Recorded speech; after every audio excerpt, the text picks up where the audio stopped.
When I first tried time blocking, I dutifully carved 4 hours of deep work into my calendar every morning. It looked great on paper. And then my brain would show up around 2 p.m., and the mornings felt like slogging through treacle. If that sounds familiar, this episode is for you. We're going to stop forcing work into fixed slots and start matching tasks to how you actually work across the day. Here's the core idea in one line. Your productivity isn't only about hours, it's about energy. Research on circadian and ultradian rhythms reminds us that attention, willpower, and focus wax and wane. If you plan by energy first, time second, you'll get higher leverage from the same hours and feel less like you're fighting your own brain. I want to give you a simple, practical process you can start today. A 2-week audit using nothing more than short voice notes, plus some interpretive guidelines for the patterns you'll see, and a triage matrix to stop wasting good energy on bad tasks. 2-week audit step by step. 1. Commit to brief voice notes for 2 weeks. At the start and end of every focused work chunk, record a 20 to 40-second voice note. If you prefer, do a single short note when you switch tasks. Keep it frictionless. The point is capture, not perfection. 2. What to say in each note. Use this script. Task, what I'm doing. Start time, now. Energy, 1 to 5. Mood, brief word. Context, where, what setup. Distractions, low, medium, high. Time estimate. Say it like, task, write intro for investor deck. Start time, 9:05. Energy, 3. Mood, okay. Context, at desk with laptop. Distractions, low. Estimate, 40 minutes. I'll give more templates in a moment. 3. Keep it simple and consistent. Don't overthink ratings. A 1 means you can barely string a sentence. A 5 is you're razor focused. The labels are personal. Consistency matters more than the exact number. 4. At day's end, record a single short reflection. Today my highest energy was at time, lowest at time. Wins, 1. Frustrations, 1. This helps you spot patterns fast. 5. After 2 weeks, listen back or transcribe just enough to count peaks. You're looking for repeating windows, mornings, early afternoons, microbursts between meetings, not perfect predictability. Interpreting common energy profiles, morning peak. You're freshest between first thing and mid-morning. Block your highest impact creative or analytical work then. Use later windows for calls, email, and maintenance. Afternoon dip. If you always lag after lunch, treat that as your best maintenance window. Move routine admin, standing items, and chores there. Reserve short microtasks or low-stakes phone calls. Polyphasic bursts.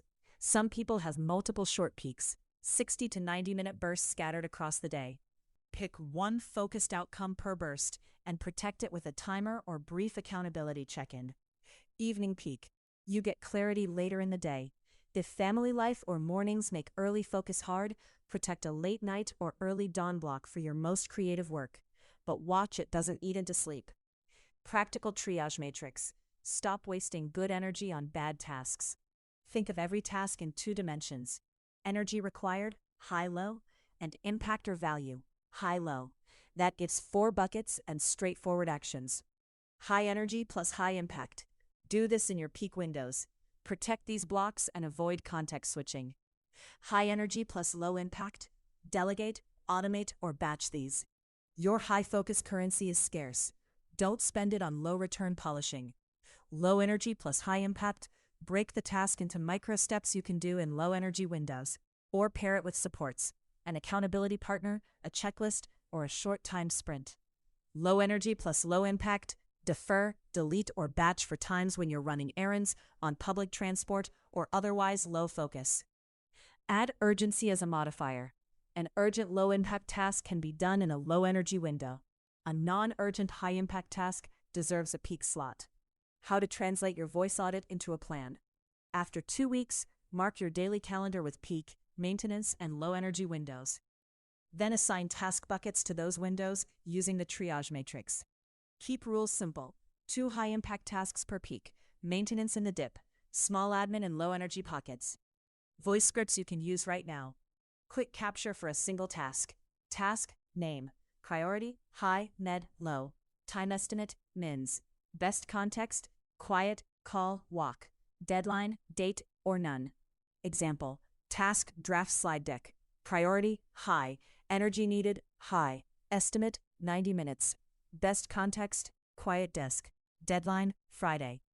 End of day pattern note, highest energy at time, lowest at time, peak tasks completed, yes, no. One change for tomorrow, short idea. Quick capture for microbursts. Burst note, 20-minute focus block. Task, microstep. Energy, 4. Start now. These short sentences turn well into metadata, priority, energy needed, context, and deadline that any recommendation engine can use to make better suggestions about what to do next.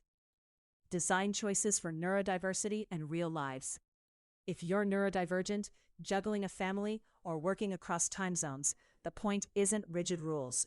It's about giving yourselves predictable scaffolding. Use microbursts, celebrate tiny completions, disguise unavoidable admin as brief wins, and allow swaps when life shows up. If you tend toward hyperfocus, schedule recovery windows so you don't burn out. If you drift, use visual timers and external accountability to create gentle boundaries. A short checklist for your first week. 1. Start your voice audit today. Make one quick capture now, using the scripts above. 2. Protect one peak window this week for a high-impact task. 3. Put one maintenance block into your afternoon dip. 4. At week's end, record a 60-second pattern note. A quick next step, do a 2-minute voice note right now, using this sentence. Task, one thing I want done today. Priority, high, med, low. Energy needed, high, med, low. Time estimate, mins. Best context. That single note starts the 2-week audit and gives you immediate clarity. If you want tools to help translate the metadata you capture into a personalized what-to-do next list, apps that understand spoken context and priorities can save you the manual sorting. I use NXT for that kind of handoff. It listens to how I describe tasks and suggests the next best action based on my schedule and habits. But the real change starts with the habit we just talked through. Noticing when you have energy, capturing it simply, and matching tasks to that energy. Start with the voice note now.